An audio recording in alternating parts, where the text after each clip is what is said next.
We discussed 100 times how to change and make more effective the regulation on migration, and nothing happened. They are just coming in.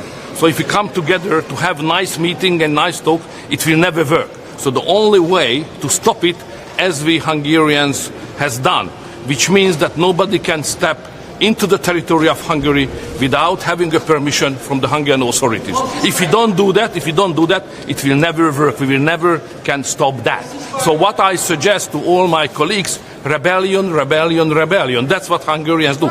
Hungary has emerged as a stronghold against immigration, making headlines for its uncompromising stance on asylum seekers and illegal migrants. As the country grapples with the complexities of migration, the Hungarian government, led by Prime Minister Viktor Orban, has made it clear that it prioritizes the safety and security of its citizens over international pressure to accept more asylum seekers. Important point, but who defined whether you need migration or not? Is it Brussels or you? It's impossible. Maybe you define it together, deciding to be competitive together? No. The question is why this issue does not belong to the national sovereignty. So to have migration, it's a decision of Italy, France, Germany, Hungary, Poland. It cannot be a common decision. Why you would like to force us? I understand on migration. I understand that you probably here or in Germany, you think that migration is a civilizational issue, and you think that if two different kind of culture... No, I was discussing about the economy of migration, not about civilization. May I have my point? So if you think that to live together two civilizations is useful and provide a better society, you can have a right to decide to do so. But if some other countries think it's too risky because of terrorism, because of public safety, because of the social burden, and if countries think it's too risky, we would not like to have that kind of new society, why we don't have a right to say no? That's the question, you know? So that's the reason why certain issues should not belong to Brussels to be decided, but rather stay on the national level, belonging to the sovereignty of the member states. Orban's administration has gone so far as to state a willingness to pay fines for non-compliance with European Union mandates, rather than jeopardizing the safety of the Hungarian people through open borders. The government's approach is encapsulated in its controversial Stop Soros law, which criminalizes assistance to illegal migrants. Under this legislation, providing aid, food, or legal support to undocumented individuals has become a criminal offense. This law has drawn criticism from various human rights organizations and international bodies, which argue that it undermines the principles of compassion and humanity. However, the Hungarian government defends its actions as necessary measures to protect national interests and safeguard the integrity of its borders. Make your opinion count by liking this video and promoting it for more awareness.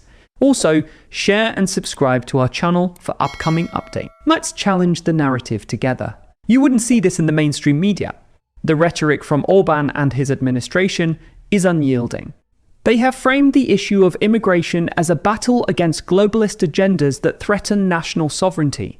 The Hungarian Prime Minister has been vocal about his disdain for bureaucrats in Brussels, claiming they are out of touch with the realities facing member states. Orban has stated that if the European Union continues to impose its migration policies on Hungary, he is prepared to take drastic measures, including transporting migrants from Hungary's borders to the main square in Brussels. This provocative statement underscores his commitment to resisting external pressures and asserting Hungary's autonomy in handling immigration. The situation at Hungary's southern border has intensified in recent months, with a noticeable surge in illegal migration attempts. Migrants have been trying to breach the border fence, often launching coordinated efforts at various points to distract authorities. However, the Hungarian government has responded with a firm and militarized approach.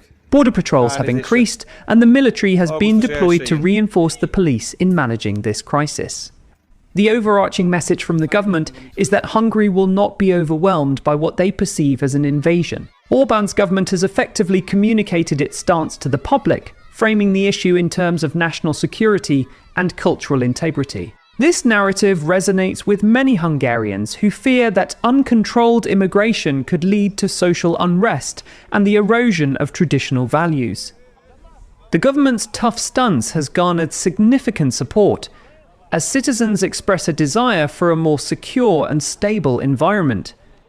This sentiment has been amplified by the broader context of migration in Europe, where various countries have experienced challenges related to integrating large numbers of newcomers. Critics of Hungary's immigration policies argue that the government is using fear-mongering tactics to justify its actions. They contend that the criminalization of assistance to migrants is a violation of human rights and that it sends a chilling message to those who may be in desperate need of help. Humanitarian organizations have expressed outrage at the Stop Soros law, asserting that it is an attempt to silence dissent and discourage citizens from engaging in charitable acts. Despite the backlash, the Hungarian government remains steadfast. Orban has articulated a vision for Hungary that rejects the notion of multiculturalism, asserting that a nation should prioritize its own citizens and their welfare above all else. This perspective has led to a broader conversation about national identity and the responsibilities that come with it. For Orban, the issue is not just about immigration, it's about preserving what he sees as the soul of Hungary against external influences. The dynamics in Hungary also reflect a growing divide within the European Union itself. As member states grapple with their approaches to immigration and asylum, Hungary serves as a case study of resistance against what some perceive as an overreaching EU. Orban's government has positioned itself as a bulwark against what they describe as the liberal policies propagated by Western European nations. This has led to tensions within the EU, as Hungary's stance challenges the collective approach to migration that many member states advocate. The pressure at the border and the government's response highlight the complexities of managing immigration in a globalized world. While Hungary's actions may resonate with a significant portion of its population, they also raise important questions about the balance between national security and humanitarian obligations. As the situation evolves, it will be crucial to monitor how Hungary's policies affect not only the lives of migrants, but also the broader socio-political landscape in Europe. In conclusion, Hungary's firm stance on immigration represents a significant moment in the ongoing debate about national sovereignty, security, and humanitarian responsibility.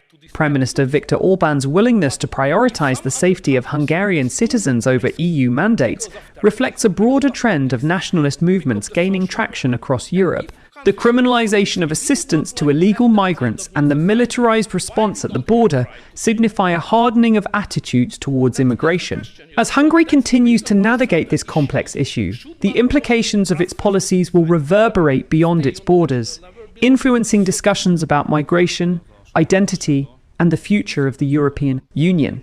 The path forward remains fraught with challenges, but Hungary's commitment to its principles appears unwavering as it confronts what it perceives as an existential threat at its borders.